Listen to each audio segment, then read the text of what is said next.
ನಮಸ್ಕಾರ ವೀಕ್ಷಕರೇ, ನಮ್ಮ ಚಾನಲ್ಗೆ ಯಾರೆಲ್ಲ ಕೂಡ ಸಬ್ಸ್ಕ್ರೈಬ್ ಆಗಿಲ್ಲ ಅಂದರೆ ಸಬ್ಸ್ಕ್ರೈಬ್ ಮಾಡಿಕೊಳ್ಳಿ. ನಾವು ಮಾಡುವ ಪ್ರತಿಯೊಂದು ವಿಡಿಯೋನು ಕೂಡ ನಿಮಗೆ ನೋಟಿಫಿಕೇಶನ್ ಬರುತ್ತದೆ. ಇನ್ನು ಕೆಂಪೇಗೌಡರವರು ಬೆಂಗಳೂರಿನ ಯಲಹಂಕ ಉಪನಗರದಲ್ಲಿರುವ ಮೊರಸು ಒಕ್ಕಲಿಗ ಸಮುದಾಯದಲ್ಲಿ 70 ವರ್ಷಗಳಿಗೂ ಹೆಚ್ಚು ಕಾಲ ಯಲಹಂಕವನ್ನು ಆಳಿದ ಕೆಂಪನಂಜೇಗೌಡರಿಗೆ ಜನಿಸಿದರು. ಅವರು ಮೊರಸು ಒಕ್ಕಲಿಗರು ಯಲಹಂಕದಲ್ಲಿ ವಿಜಯನಗರ ಸಾಮಂತರು ಕೂಡ ಆಗಿದ್ದರು. ಇನ್ನು ಬಾಲ್ಯದಲ್ಲಿಯೇ ನಾಯಕತ್ವ ಕೌಶಲ್ಯವನ್ನು ತೋರಿಸಿದ ಖ್ಯಾತಿ ಪಡೆದ ಕೆಂಪೇಗೌಡರವರು ಹೆಸರುಗೆಟ್ಟ ಬಳಿಯ ಹಳ್ಳಿಯಾದ ಐವರು ಕಂದಾಪುರ ಅಥವಾ ಐಗೊಂಡಾಪುರದಲ್ಲಿರುವ ಗುರುಕುಲದಲ್ಲಿ 9 ವರ್ಷಗಳ ಕಾಲ ಶಿಕ್ಷಣವನ್ನು ಕೂಡ ಪಡೆಯುತ್ತಾರೆ. ಇನ್ನು ಅವತಿ ನಾಡಿನ ರಾಜವಂಶದ ಸ್ಥಾಪಕ ಮತ್ತು ಪ್ರತ್ಯೇಕ ವಿಜಯನಗರದ ಉಳಿಗಾಮಾನ್ಯ ಸಾಮಂತ ಜಯಗೌಡರ ಮರಿಮೊಮ್ಮಗ ರಾಣ ಬೈರೇಗೌಡರಿಂದ ಅನುಕ್ರಮವಾಗಿ 4ನೇ ವಂಶಸ್ಥರಾದ ಕೆಂಪೇಗೌಡರವರು ಯಲಹಂಕ ಆಡಳಿತಗಾರರಲ್ಲಿ ಅತ್ಯಂತ ಪ್ರಸಿದ್ಧರು. ಇನ್ನು ಕೆಂಪೇಗೌಡರವರು 1513ರಲ್ಲಿ ತಮ್ಮ ತಂದೆಯಿಂದ ಯಲಹಂಕ ನಾಡಿನ ಪ್ರಭುತ್ವವನ್ನು ಕೂಡ ವಹಿಸಿಕೊಳ್ಳುತ್ತಾರೆ ಮತ್ತು 46 ವರ್ಷಗಳ ಕಾಲ ಸತತವಾಗಿ ಆಳ್ವಿಕೆಯನ್ನು ನಡೆಸಿದರು. ಇನ್ನು ಕೆಂಪೇಗೌಡರವರು ತಮ್ಮ ಆಸ್ಥಾನಿಕ ವೀರಣ್ಣ ಮತ್ತು ಹಿರಿಯ ಮಗರಾದಂತಹ ಗಿಡ್ಡೇಗೌಡರೊಂದಿಗೆ ಯಲಹಂಕದಿಂದ ಶಿವನ ಸಮುದ್ರದ ಕಡೆಗೆ ಬೇಟೆಯಾಡುವ ದಂಡಯಾತ್ರೆಯಲ್ಲಿ ತೊಡಗಿದಾಗ ವಿಶಾಲವಾದ ಕಾಡು ಪ್ರದೇಶಗಳು ಮತ್ತು ಪ್ರಸ್ಥಭೂಮಿಗಳಿಂದ ಕೂಡಿದ ಪಟ್ಟಣವನ್ನು ಕಲ್ಪಿಸಿಕೊಂಡರು ಎಂದು ನಂಬಲಾಗಿದೆ. ಇನ್ನು 1526ರಲ್ಲಿ ಕೆಂಪೇಗೌಡರವರು ಬೆಂಗಳೂರಿನಿಂದ ಬೆಂಗಳೂರು ಪುಣೆ ಹೆದ್ದಾರಿಯಲ್ಲಿ ಅಂದರೆ 48 ಕಿಲೋಮೀಟರ್ ಅಂದರೆ 30 ಮೈಲಿ ದೂರದಲ್ಲಿರುವ ಶಿವಗಂಗೆ ಸಂಸ್ಥಾನವನ್ನು ತಮಿಳುನಾಡಿನ ಶಿವಗಂಗೆ ಎಂದು ಕೂಡ ಗೊಂದಲಕ್ಕೀಡಾಗಬಾರದು ಅದನ್ನು ವಶಪಡಿಸಿಕೊಂಡರು. ನಂತರ ಅವರು ದೊಮ್ಮಲೂರನ್ನು ಬೆಂಗಳೂರಿನಿಂದ ಹಳೆಯ ಬೆಂಗಳೂರು ವಿಮಾನ ನಿಲ್ದಾಣಕ್ಕೆ ಹೋಗುವ ರಸ್ತೆಯಲ್ಲಿರುವ ಈಗಿನ ಉಪನಗರ ಕೂಡ ಸ್ವಾಧೀನಪಡಿಸಿಕೊಂಡರು. ಈ ವಿಶಾಲವಾದ ಅರಣ್ಯ ಪ್ರದೇಶದೊಳಗೆ ಮತ್ತು ವಿಜಯನಗರ ಚಕ್ರವರ್ತಿ ಅಚ್ಯುತರಾಯ ಅವರ ಸಾಮ್ರಾಜ್ಯಶಾಹಿ ಅನುಮತಿಯೊಂದಿಗೆ ದಾಸರಹಳ್ಳಿಯಲ್ಲಿರುವ ಒಂದು ಶಾಸನವು 1532 ಎಂದು ತೀರ್ಪು ದಿನಾಂಕವನ್ನು ಕೂಡ ದಾಖಲಿಸುತ್ತದೆ. ಅವರು 1537ರಲ್ಲಿ ಬೆಂಗಳೂರು ಕೋಟೆ ಮತ್ತು ಪಟ್ಟಣವನ್ನು ಕೂಡ ನಿರ್ಮಿಸಿದರು ಮತ್ತು ತಮ್ಮ ರಾಜಧಾನಿಯನ್ನು ಯಲಹಂಕದಿಂದ ಇಂದಿನ ಬೆಂಗಳೂರು ನಗರವಾದ ಅಡಿಪಾಯವಾದ ಹೊಸ ಬೆಂಗಳೂರು ಪೇಟೆಗೆ ಕೂಡ ಸ್ಥಳಾಂತರಿಸಿದರು. ಇನ್ನು ಪೆನುಕೊಂಡದಲ್ಲಿ ಕೆಂಪೇಗೌಡನ ಅಧಿಕಾರದ ಉತ್ತುಂಗಕ್ಕೇರುವ ಭಯದಿಂದ ಚನ್ನಪಟ್ಟಣದ ನೆರೆಯ ಪಲೈಗರನಾದ ಜಗದೇವರಾಯನು ಚಕ್ರವರ್ತಿ ಸದಾಶಿವರಾಯನ ವಿರುದ್ಧ ದೂರು ಕೂಡ ದಾಖಲಿಸಿದನು. ಇನ್ನು ಕೆಂಪೇಗೌಡನ ಪ್ರದೇಶಗಳನ್ನು ಕೂಡ ಮುಟ್ಟುಗೋಲು ಹಾಕಿಕೊಂಡು 5 ವರ್ಷಗಳ ಕಾಲ ಜೈಲಿನಲ್ಲಿರಿಸಲಾಯಿತು. ಇನ್ನು ಬಿಡುಗಡೆಯಾದ ನಂತರ ಅವರ ಪ್ರದೇಶಗಳನ್ನು ಅವರಿಗೆ ಕೂಡ ಹಿಂತಿರುಗಿಸಲಾಯಿತು. ಆದಾಗ್ಯೂ ಮುಂದಿನ ವರ್ಷಗಳಲ್ಲಿ ಅವನ ಚಟುವಟಿಕೆಗಳಿಂದ ಸಂತೋಷಪಟ್ಟ ಚಕ್ರವರ್ತಿ ಕೆಂಪೇಗೌಡರವರು ಹತ್ತಿರದ ಗ್ರಾಮಗಳಾದ ಹುಲ್ಸೂರು, ಬೇಗೂರು, ವರ್ತೂರು ಮತ್ತು ಜಿಗಣಿ, ತಲಗಟ್ಟಾಪುರ, ಕುಂಬಳಗೋಡು ಹಾಗೂ ಕೆಂಗೇರಿ ಮತ್ತು ಬಾಣಾವರಗಳನ್ನು ಕೂಡ ದಾನವಾಗಿ ಕೂಡ ಮಾಡಿದರು. ಆದಾಗ್ಯೂ ಕೆಂಪೇಗೌಡರವರು 8 ದ್ವಾರಗಳು ಮತ್ತು ಅದರ ಸುತ್ತಲೂ ಕಂದಕವನ್ನು ಹೊಂದಿರುವ ಕೆಂಪು ಕೋಟೆಯನ್ನು ನಿರ್ಮಿಸಿದರು. ಕೋಟೆಯ ಒಳಗೆ 2 ಅಗಲವಾದ ರಸ್ತೆಗಳು ಮತ್ತು ಉತ್ತರದಿಂದ ದಕ್ಷಿಣಕ್ಕೆ ಮತ್ತು ಪೂರ್ವದಿಂದ ಪಶ್ಚಿಮಕ್ಕೆ ಹೋಗುತ್ತಿದ್ದವು. ಇತರ ರಸ್ತೆಗಳನ್ನು ಅವುಗಳಿಗೆ ಸಮಾನಾಂತರವಾಗಿ ಅಥವಾ ಲಂಬವಾಗಿ ಮಾಡಲಾಗಿತ್ತು. ಇನ್ನು ಜ್ಯೋತಿಷಿಯೊಬ್ಬರು ನಿಗದಿಪಡಿಸಿದ ಶುಭ ಕ್ಷಣದಲ್ಲಿ ಕೆಂಪೇಗೌಡರವರು ದೊಡ್ಡಪೇಟೆ ಅವನ್ಯೂ ರಸ್ತೆ ಮತ್ತು ಚಿಕ್ಕಪೇಟೆಯ ಜಂಕ್ಷನ್ನಲ್ಲಿರುವ ಮಧ್ಯ ದೊಡ್ಡಪೇಟೆ ಚೌಕದಲ್ಲಿ ನೇಗಿಲುಗಳಿಗೆ ಎತ್ತುಗಳನ್ನು ಸಜ್ಜುಗೊಳಿಸಿದರು. ಇನ್ನು ನೆಲವನ್ನು ಉಳುಮೆ ಮಾಡಿ 4 ದಿಕ್ಕುಗಳಲ್ಲಿ ಚಲಿಸುವ 4 ಮುಖ್ಯ ಬೀದಿಗಳಲ್ಲಿ ಕೆಲಸ ಕೂಡ ಮಾಡಿದರು.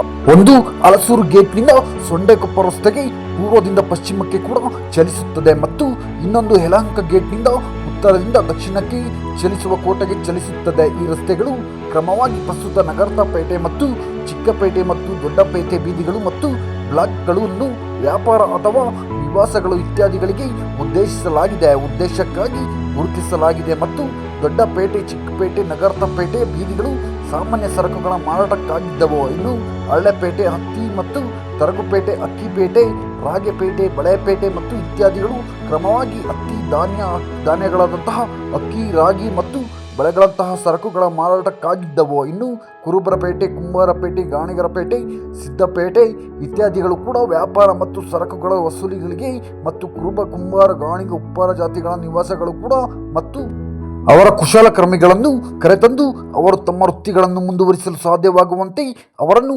ನೆಲೆಸುವಂತೆ ಕೂಡ ಮಾಡಿದರು.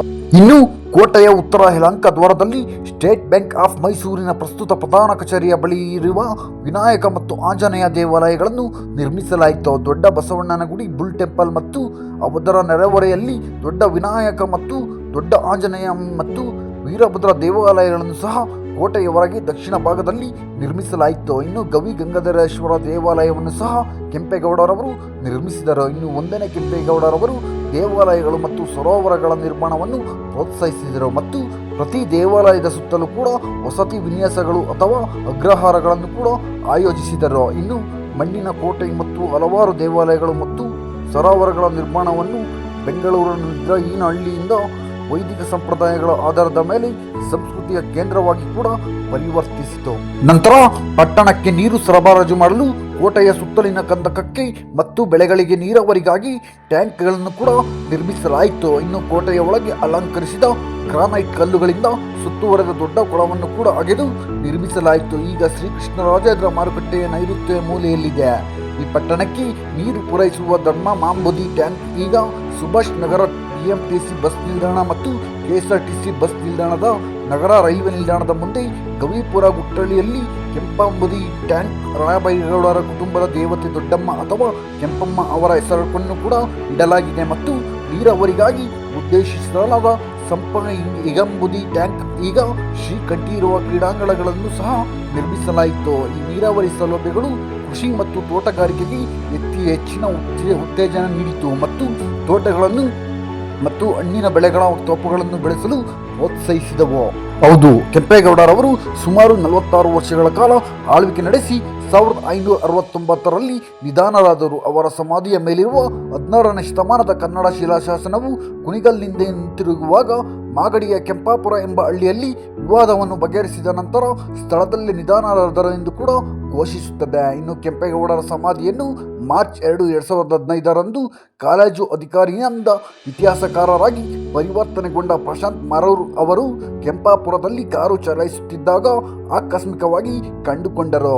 ಸಮಾಧಿಗೆ ಭೇಟಿ ನೀಡಿದ ಇತಿಹಾಸಕಾರರ ಗುಂಪಿನಿಂದಲೂ ಇದನ್ನು ದೃಢೀಕರಿಸಲಾಯಿತು ಮತ್ತು ಅವರ ಮಗ 2ನೇ ಕೆಂಪೇಗೌಡರವರು ತನ್ನ ತಂದೆಯ ಮರಣದ ನಂತರ ಸಮಾಧಿಯನ್ನು ನಿರ್ಮಿಸಿದರು ಎಂದು ನಂಬಲಾಗಿದೆ.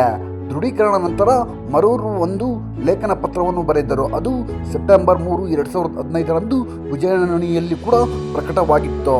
ಇನ್ನು ಕೆಲವು ಸಾಹಿತ್ಯಿಕ ಮೂಲಗಳ ಪ್ರಕಾರ ಕೆಂಪೇಗೌಡರ ಹಿರಿಯ ಮಗ ಗಿಡ್ಡೇಗೌಡರವರ ಉತ್ತರಾಧಿಕಾರಿಯಾದರು ಮತ್ತು ಅವರ ವಂಶಾವಳಿಯು ಮಾಗಡಿಯಲ್ಲಿ 1 ಶತಮಾನದವರೆಗೆ ಇತ್ತು. ಅಲ್ಲಿ ಅವರು ಹಲವಾರು ದೇವಾಲಯಗಳು, ಕೋಟೆಗಳು ಮತ್ತು ಟ್ಯಾಂಕ್ಗಳನ್ನು ಕೂಡ ನಿರ್ಮಿಸಿದರು.